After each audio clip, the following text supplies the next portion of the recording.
On Saturday, Fordham gave up 101 points to the Dayton Flyers. So tonight, Wednesday night here in the Rose Hill Gym, the Rams did a better job of that, going into the break with a lead, 41-35.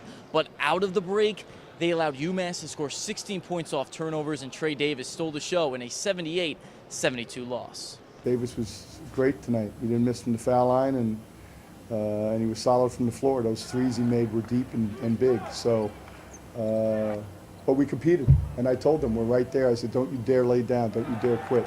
They weren't lacking any effort in the first half. Fordham jumped out to a 7-point lead just 8 minutes into the game, and then a game-high 9-point lead with 4 minutes left in the first half to go into halftime up 6, 41-35.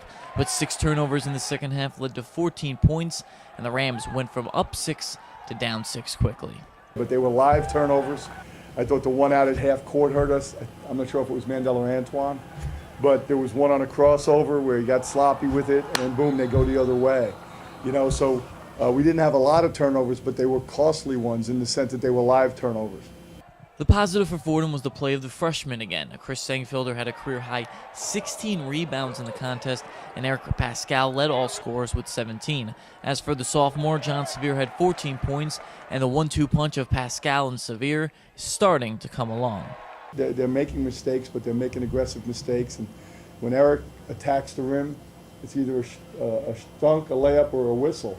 But at times he still settles, you know, and I think that's the difference between him having a great shooting night and not. He was 4 for 15, a couple fadeaways, you know, but there's a learning curve for a freshman. And John's playing again. I think Sevier's playing again.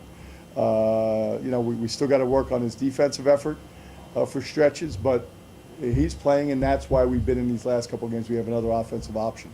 Even though the Rams have gone 0-9 in conference play, they are playing tight games at home and have been responding to necessary changes every game.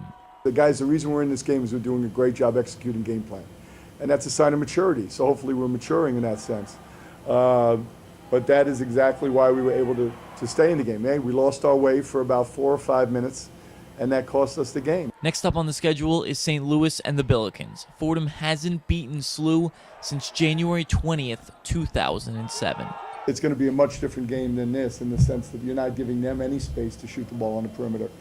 They shoot the ball well, and they defend really tough in a tough man-to-man concept. So it's going to be a different game and a different challenge for us. And a little did you know here at the Rose Hill Gym, Fordham head coach Tom Pecora's record after the loss tonight against UMass is 39-100. Yes, 100 losses here at Fordham. And it doesn't get easier because on Saturday, Jim Cruz and his St. Louis Billikens come to town on Saturday for another tough Atlantic 10 affair. Reporting from the Rose Hill Gym, Donnie Dwyer, thesportscycle.com.